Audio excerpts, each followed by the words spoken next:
تشميش الفراخ، عملية تشميش الفراخ. هاد العملية ضرورية بالنسبة للفراخ، يعني شنو نقولك،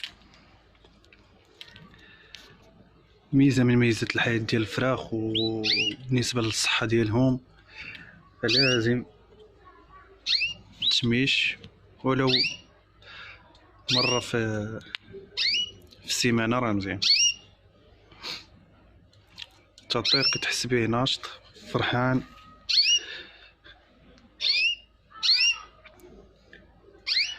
تجمع الانرجي.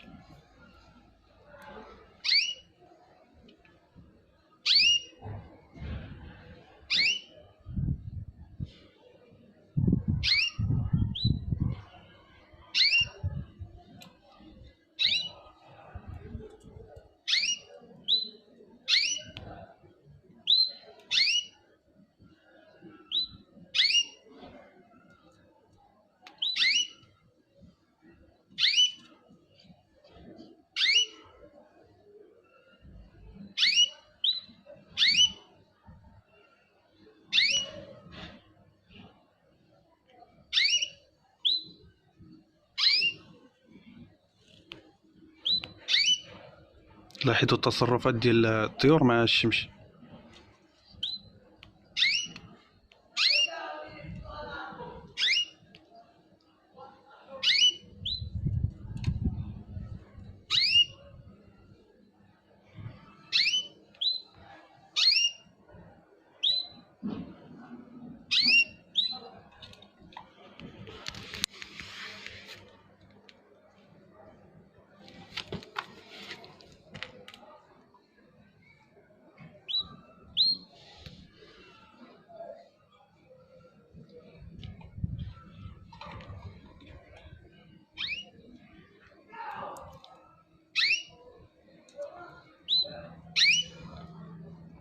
ما تنساوش تحطوا ليهم